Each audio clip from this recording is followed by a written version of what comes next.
امری عقدۃ من لسانی یفقہوا قولی۔ آج کے درس میں سورہ یوسف کا 8واں رکوع، اس کی تفسیر اور تشریح ترجمے کے ساتھ بیان کی جائے گی۔ بات اس طرح سے ہے، جب حضرت یوسف علیہ السلام بادشاہ مصر کے دربار میں پہنچے اور ان کی پاک دامنی بھی ثابت ہو گئی، تو حضرت یوسف علیہ السلام نے بادشاہ مصر سے جو عہدہ طلب کیا وہ عزیز مصر کا تھا، یعنی ریاست کے وزیر خزانہ کا، اور پہلے سے بادشاہ کی خواب کے مطابق جو تعبیر حضرت یوسف علیہ السلام نے بتائی تھی کہ 7 سال خوب خوشحالی کے ہوں گے، اناج خوب پیدا ہوگا، اگلے 7 سال قحط کے ہوں گے، اناج کی کمی ہوگی، تو اب حکمت عملی کا تقاضا یہ ہے کہ پہلے 7 سال اناج سنبھال کے رکھا جائے، صرف ضرورت کا استعمال کیا جائے، باقی محفوظ کرنے کا بندوبست کیا جائے، اور 7 سالوں میں اس جمع شدہ اناج کو استعمال کیا جائے، اور پھر 15ویں سال دوبارہ خوشحالی کا زمانہ لوٹ آئے گا۔ تو حضرت یوسف علیہ السلام نے اس خواب اور اس کی تعبیر کو مد نظر رکھتے ہوئے جو قلم دان مانگا تھا، جو قلم دان بادشاہ وقت سے طلب کیا تھا، وہ ان کو دے دیا گیا۔ تو انہوں نے اپنی حکمت سے، اپنی پلاننگ سے، منصوبہ بندی کے ساتھ محفوظ کیا اس اناج کو۔ 7 سال تو محفوظ کرتے رہے، اور اگلے 7 سال ہوئے پھر قحط کے شروع۔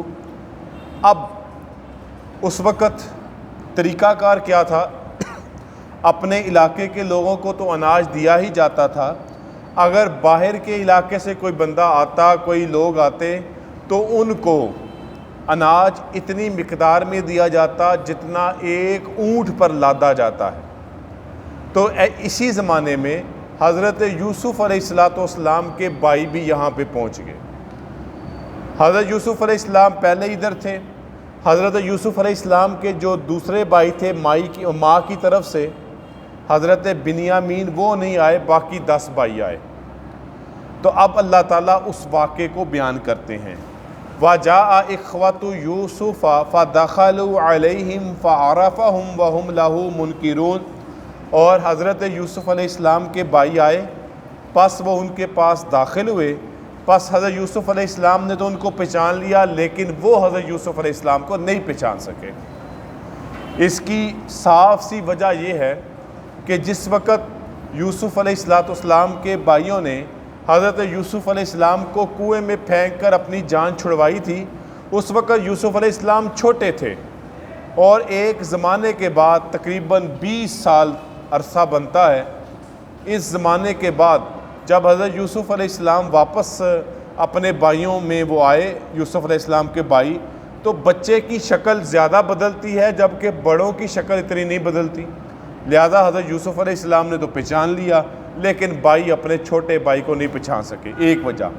دوسری وجہ یہ ہے، حضرت یوسف علیہ السلام کو ممکن ہے اللہ نے وحی کے ذریعے بتا دیا ہو کہ یہ آپ کے بھائی ہیں، اور بھائیوں کو یہ امید ہی نہ ہو کہ ہمارا بھائی یہاں تک پہنچ سکتا ہے، لہذا ان کا اس طرف خیال ہی نہ آیا ہو۔ وَجَاءَ إِخْوَةُ يُوسُفَ فَدَخَلُوا عَلَيْهِ، پس آئے یوسف علیہ السلام کے بھائی، فَدَخَلُوا عَلَيْهِمْ فَعَرَفَهُمْ، پس جب وہ ان کے پاس داخل ہوئے تو حضرت یوسف علیہ السلام نے پہچان لیا، بھائی پہچان نہ سکے۔ وَلَمَّا جَهَّزَهُمْ بِجَهَازِهِمْ، اور جب انہیں ان کا سامان تیار کر کے دیا گیا، وہ جو اونٹ کے بوجھ کے برابر، جتنا اونٹ ایک بوجھ اٹھا لیتا ہے، ان کو جب دے دیا گیا، تو یوسف علیہ السلام نے کیا کہا؟ قَالَ ائْتُونِي بِأَخٍ لَكُم مِّنْ أَبِيكُمْ، آئندہ جب آؤ تو اپنے باپ کی طرف جو تمہارا بھائی ہے اس کو بھی لے کے آنا، اور اشارہ تھا حضرت بنیامین کی طرف۔ الا ترون انی اوفی الکیل وانا خیر المنزلین، کیا تم نہیں دیکھتے بے شک میں ماپ پورا دیتا ہوں اور میں مہمان نواز بھی ہوں. یعنی میری اس طرح کے تعاون کی وجہ سے اور میری مہمان نوازی کی وجہ سے تمہیں چاہیے کہ تم دوبارہ اب جب آؤ دوبارہ تو اپنے اس بھائی کو بھی لے کے آنا جو تمہارے باپ شریک ہے, ماں شریک نہیں ہے, باپ شریک ہے, اس کو بھی ساتھ لے کے آنا. پھر کہہ دیا ساتھ فَإِن لَّمْ تَأْتُونِي بِهِ, اگر تم نے اس کو اپنے ساتھ نہ لائے, فَلَا كَيْلَ لَكُمْ عِندِي, تو میرے پاس تمہیں کچھ دینے کے لیے نہیں ہوگا, میں تمہیں کوئی پیمانہ نہیں ملے گا, کوئی تمہیں سامان نہیں ملے گا, اناج نہیں ملے گا. وَلَا تَقْرَبُونَ, اور نہ ہی تم میرے پاس آنا. یہ حضرت یوسف علیہ السلام نے اپنے بھائیوں سے کہہ دیا. قالوا, بھائیوں نے جواب دیا, سَنُرَاوِدُ عَنْهُ أَبَاهُ, کہ ہم اس کے باپ سے خواہش کریں گے کہ وَإِنَّا لَفَاعِلُونَ, اور ہم یہ کر کے ہی رہیں گے. یعنی ہم ابا جی کو منا لیں گے کہ وہ اپنے ساتھ حضرت یوسف علیہ السلام کو بھی ایک بھائی کو بھی بھیج دیں. یہاں پر ضمناً ایک واقعہ, حضرت یوسف علیہ السلام کے پاس ایک شخص آیا اور اس نے کہا جی مجھے اناج چاہیے. حضرت یوسف علیہ السلام نے اس کو 1 سا اناج دے دیا, تقریباً 4 کلو. اس نے کہا مجھے اور دے. حضرت یوسف علیہ السلام نے 1 سا اور دے دیا. کتنا ہو گیا؟ 8 کلو. تو اس شخص نے کہا اے یوسف, آپ مجھے پہچانتے نہیں, میں کون ہوں؟ کہا جی میں نہیں پہچان سکا. آپ کون ہیں؟ کہا میں وہی شخص ہوں جس نے بچپن میں آپ کی پاک دامنی کی گواہی دی تھی. یعنی میں وہ بچہ ہوں جب آپ پر الزام لگا تھا اور میں نے کہا تھا اگر قمیض آگے سے پھٹی ہوئی ہے تو یہ بندہ مجرم ہے, اگر یہ عورت مجرم ہے, اگر یہ بندہ مجرم ہے, اور اگر قمیض پیچھے سے پھٹی ہوئی ہے تو پھر یہ بندہ جو ہے یہ عورت مجرم ہے. تو میں نے ہی کہا تھا. حضرت یوسف علیہ السلام کو جب معلوم ہوا اچھا یہ بات ہے, تو انہوں نے اس پر احسان کرتے ہوئے 200 من گندم دی تھی. 200 من گندم دی تھی. تو یہ واقعہ ضمناً عرض کر دیا. اچھا اب وہ کیا کہتے ہیں, ہم اگلے دفعہ آئیں گے تو ہم ابا جی کو منا لیں گے اور بنیامین بھی ہمارے ساتھ ہوگا. ساتھ ہی یوسف علیہ السلام نے ایک تدبیر اختیار کی. وہ کیا تھی؟ جو انہوں نے اس اناج کو خریدنے کے لیے مال متاع کوئی چیز دی تھی, حضرت یوسف علیہ السلام نے ان خدمتگاروں کو جو سامان بوجھ ڈالتے تھے, جو اونٹ پر یہ اناج لوڈ کرتے تھے, کہا ان کا چپکے سے مال بھی واپس رکھ دو. یہ تدبیر کیوں اختیار کی؟ جب یہ واپس جائیں اپنا اناج نکالیں, ایک ان کو اپنا مال واپس مل جائے گا تو خوش ہوں گے اور دوبارہ واپس آئیں گے. اگر وہ ایسا نہ کرتے تو ممکن تھا تو وہ آتے ہی نہ دوبارہ. تو لہٰذا انہوں نے یہ تدبیر اختیار کی. وقال لفتیانہ اجعلوا, اور کہا اپنے خدمتگاروں سے کہ کر دو بضاعتہم فی رحالہم, ان کا جو متاع ہے سامان ہے ان کے کجاؤ میں واپس رکھ دو. لعلہم یعرفونہا, تاکہ وہ اسے پہچانیں. اذا انقلبوا الی اہلہم, جب وہ لوٹ کر اپنے گھر جائیں. لعلہم یرجعون, شاید کہ وہ پھر آ جائیں. جب واپس جائیں گے سامان کھولیں گے, ان کو اپنا سامان ملے گا تو کہیں گے اب پھر ہمیں پھر جانا چاہیے. فلما رجعوا الی ابیہم, اب یہ قافلہ اپنے باپ یعنی حضرت یعقوب علیہ السلام کے پاس واپس پہنچا. قالو, کیا کہتے ہیں وہ؟ یا ابانا, اے ہمارے ابا, اے ہمارے باپ. منع منا الکیل, ہم سے پیمانہ روک لیا گیا ہے, ہمیں کہہ دیا گیا ہے کہ بھئی آئندہ مت آنا جب تک تم اپنے ساتھ اس بھائی کو نہیں لاؤ گے. فرسل معنا اخانا نقتل وَإِنَّا لَهُ لَحَافِظُونَ, پس آپ ہمارے ساتھ ہمارے بھائی کو بھی بھیج دیں تاکہ ہم اناج لا سکیں. وَإِنَّا لَهُ لَحَافِظُونَ, اور بے شک ہم اس کے نگہبان ہیں, ہم اس کی حفاظت بھی کریں گے. حضرت یعقوب علیہ السلام نے جواب میں فرمایا قال هل آمنکم علیہ الا کما آمنتکم علی اخی من قبل, کیا میں تمہارے اس پر کیا اعتبار کروں جیسے میں نے تو اس سے پہلے اس کے بھائی پہ اعتبار کیا تھا. یعنی حضرت یعقوب علیہ السلام نے اس بچپن کے واقعے کی طرف اشارہ کر دیا جب یہ حضرت یوسف علیہ السلام کو بھی اس گارنٹی پہ لے گئے تھے کہ ہم اس کی خوب حفاظت کریں گے, لیکن انہیں حفاظت کیا کرنی تھی؟ خود ہی سازش کر کے حضرت یوسف علیہ السلام کو کنویں میں پھینک دیا. فاللہ خیر حافظہ، پس اللہ ہی بہتر نگہبان ہے، وَهُوَ ارحم الراحمین، اور وہ سب مہربانوں سے مہربان ہے۔ وَلَمَّا فَتَحُوا مَتَاعَهُمْ، جب انہوں نے اپنے سامان کو کھولا، وَجَدُوا بِضَاعَتَهُمْ رُدَّتْ إِلَيْهِمْ، انہوں نے اپنی پونجی پائی، اپنی رقم پائی، اپنا وہ سامان پا لیا جو انہوں نے قیمتاً ادا کیا تھا، رُدَّتْ إِلَيْهِمْ، ان کو واپس لوٹا دیا گیا۔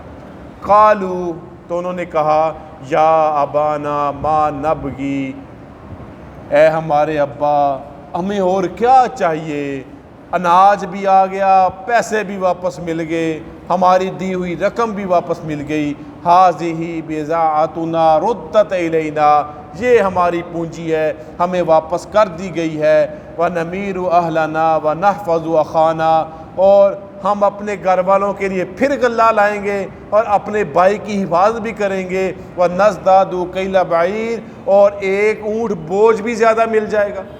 جب بھائی کو لے کے جائیں گے، اب ہم 10 گئے ہیں تو 10 اونٹوں کا سامان ملا ہے، جب 11واں بھی ساتھ جائے گا تو کیا ہو جائے گا، ایک اونٹ بھی زیادہ مل جائے گا، گھر والوں کا اناج بھی مل جائے گا۔ ذالک کیل یسیر، اور یہ بوجھ ملنا بڑا آسان ہے۔ اب حضرت یعقوب علیہ السلام کیا فرماتے ہیں، کالا، یعقوب علیہ السلام نے فرمایا، لن ارسلہ معکم، میں ہرگز اس کو تمہارے ساتھ نہیں بھیجوں گا، حتیٰ توتونی، یہاں تک کہ تم پکا موثقم من اللہ، تم پکا وعدہ کرو میرے ساتھ۔ کیا وعدہ کرو، لتاتوننی، کہ تم اس کو بِهِ إِلَّا أَن يُحَاطَ بِكُمْ، کہ اللہ کا وعدہ کرو کہ تم میرے ہاں ضرور پہنچاؤ گے، اس کو ضرور واپس لے کے آؤ گے، پہلے اس بات کی یقین دہانی کراؤ۔ فَلَمَّا آتَوْهُ مُوثِقَهُمْ، اور مگر یہ کہ تم وعدہ، پھر جب سب نے اس کا عہد کیا، قَالَ اللَّهُ عَلَى مَا نَقُولُ وَكِيلٌ، اور پھر کیا کہتے ہیں، اللہ تعالی ہماری باتوں کا گواہ ہے، کارساز ہے، شاہد ہے۔ اب یہ دوسرے سفر کے لیے جا رہے ہیں، تو حضرت یعقوب علیہ السلام ان کے دوسرے سفر پہ جانے کے لیے کیا ہدایات دے رہے ہیں۔ قالا، یا بنیہ، اے میرے بیٹو، لا تدخلوا من باب واحد، ایک دروازے سے داخل نہ ہونا، وادخلوا من ابواب متفرقہ، بلکہ شہر کے مختلف دروازوں سے داخل ہونا۔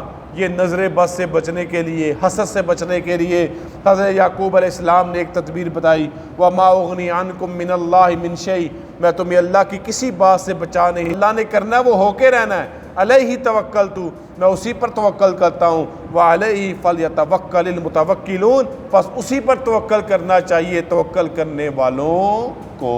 یہ حضرت یعقوب علیہ السلام نے اپنے بیٹوں کو دوسرے سفر کی یہ حکمت عملی تدبیر طریقہ بتایا۔ وَلَمَّا دَخَلُوا مِنْ حَيْثُ أَمَرَهُمْ أَبُوهُمْ، اور جب وہ داخل ہوئے جیسے کہ ان کے باپ نے ان کو حکم دیا تھا، مَا كَانَ يُغْنِي عَنْهُمْ مِنَ اللَّهِ مِنْ شَيْءٍ، اور انہیں اللہ کی کسی بات سے کچھ نہیں بچا سکتا، إِلَّا حَاجَةً فِي نَفْسِ يَعْقُوبَ قَضَاهَا، مگر یعقوب کے دل میں خواہش تھی، یعنی اگر کوئی آفت آنی ہے تو وہ آ کے رہنی ہے، لیکن یعقوب علیہ السلام کے دل میں ایک بات تھی کہ اگر یہ ایسا کر لیں گے تو بہتر رہے گا۔ وَإِنَّهُ لَذُو عِلْمٍ لِمَا عَلَّمْنَاهُ، اور یہ تو ہمارا سکھلانے سے علم والا تھا، یعنی جو ہم نے وہ علم، ایسا علم تھا جو ہم نے اس کو سکھلایا تھا، یعنی یہ ہماری ہی طرف سے علم تھا یعقوب علیہ السلام کو۔ وَلَٰكِنَّ أَكْثَرَ النَّاسِ لَا يَعْلَمُونَ، لیکن اکثر آدمی اس بات کو نہیں جانتے۔ آپ جتنی مرضی تدبیریں کر لیں، پھر بھی ہر تدبیر اللہ ہی کی طرف سے سکھلائی گئی ہے، اور جب کوئی مصیبت، آفت اور مشقت آنی ہوتی ہے تو وہ آ کر رہتی ہے۔ تو اس رکوع میں اللہ تعالیٰ نے بھائیوں کے پہلے سفر کو بیان کیا اور دوسرے سفر کو بیان کیا، اور اگلے رکوع میں وَلَمَّا دَخَلُوا عَلَىٰ يُوسُفَ، اب جب وہاں پہ پہنچے تو کیا ہوا ان کے ساتھ۔ انشاءاللہ زندگی اور صحت رہی تو آئندہ پیر کو ہونے والے درس میں اس پہ بات ہوگی۔ اللہ تعالی ہم سب کو قرآن کو سمجھنے کی توفیق عطا فرمائے۔ وآخر دعوانا ان الحمد للہ رب العالمین۔